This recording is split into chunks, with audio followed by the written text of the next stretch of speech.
जय श्री कृष्णा दोस्तों। आज हम आपको ले चलते हैं ओटेबन। ओटेबन अपने आप में एक विशेष महत्व रखने वाला एक छोटा सा गांव है। छत्तीसगढ़ के बालोद व दुर्ग जिले की सीमा पर बसा एक गांव है ओटेबन बगीचा, जो बालोद जिले में गुंडरदेही ब्लॉक में आता है।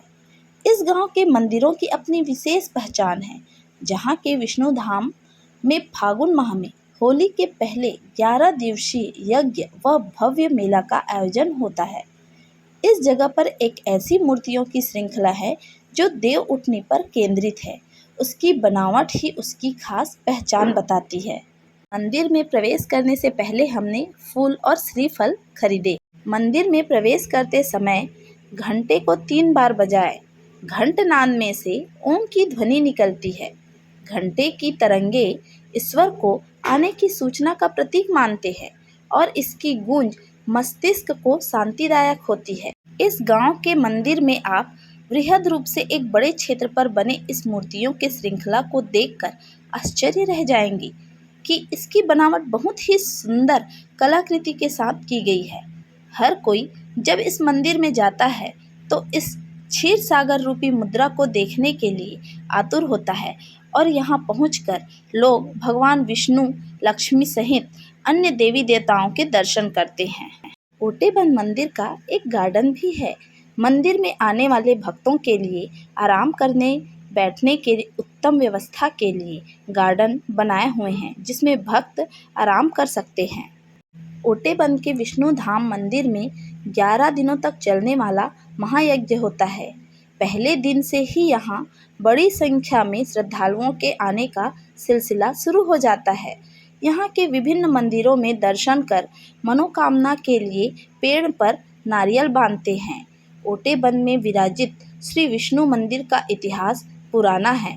कई साल से भक्तों का मेला लगा रहता है। हर साल यहाँ महाशिवरात्रि के 2 दिन बाद 11 दिनों का महायज्ञ मेला होता है। श्री विष्णु धाम महायज्ञ ओटेबन मंदिर में एक कदम का पेड़ है, जिसमें कृष्ण राधा का अवतार है।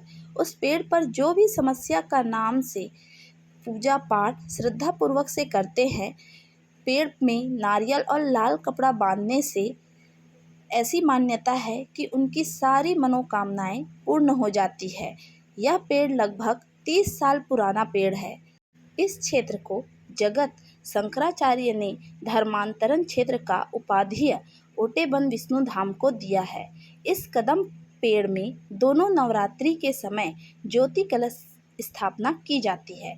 इस पेड़ का यह मान्यता है कि जैसे किसी महिला का संतान न होना या नौकरी के लिए या शारीरिक सुख संपत्ति, विवाह, गुमशुदा अगर हो जाता है तो एक नारियल फल और लाल कपड़े में बांधने से मन से श्रद्धा भक्ति से पूजा अर्चना किया जाता है तो उसकी मनोकामना पूर्ण हो जाती है। यहाँ के भव्य मेले में 11 दिवस तक बड़े बड़े मीना बाजार और झूले लगे रहते हैं और दूर दूर से लोग यहाँ मंदिर में विष्णु जी के दर्शन करने आते हैं। यहाँ पर भगवान विष्णु शयन कर रहे हैं और माता लक्ष्मी विष्णु जी के पैर दबाते हुए क्षीर सागर में आराम की मुद्रा को दिखाया गया है। इस महायज्ञ में बड़े बड़े साधु संत द्वारा महायज्ञ किए जाते हैं, जो एक स्वरूप मन की शुद्धिकरण एवं मनोवांछित फल मनोकामना पूर्ण होते हैं। विशाल महायज्ञ में भक्त अनेक अनेक मनोकामना लेकर आते हैं। विष्णु महायज्ञ में मनोकामना पूर्ण होती है। श्री विष्णु महायज्ञ के साथ साथ भागवत प्रवचन सुनने का भक्त आनंद लेते हैं। ओटेबन मंदिर की विशेषताएं बहुत अधिक हैं। ओटेबन मेले में विभिन्न जगहों से हजारों साधु संत एवं नागा साधु संत आते हैं। दूर दूर से यहाँ लाखों की संख्या में भक्त आते हैं श्री विष्णु जी का आशीर्वाद लेने। श्री विष्णु जी का मंदिर भक्तों द्वारा दान की सहयोग से बनाया गया है, जिसमें ओटेबन के निकट सिरसीदा, द्वारकाडी, खप्परवाड़ा, मतवारी, रिसामा, चिरपोटी, परसदा एवं समस्त ग्रामों का विशेष सहयोग प्रदान रहा। कहते हैं कि किसी भी मंदिर में दर्शन के बाद वहां कुछ देर बैठना चाहिए, और बैठकर भगवान से प्रार्थना करना चाहिए कि हे ईश्वर, हम कभी भी बीमार होकर बिस्तर पर ना पड़े, मृत्यु के वक्त कष्ट ना हो, अपने पैरों पर चलते फिरते प्राण निकल जाए, कभी किसी के सहारे की ज़रूरत ना जीवन जीने के लिए पड़े, यानी अपाहिज होकर दूसरे पर आश्रित होकर ना जीऊँ।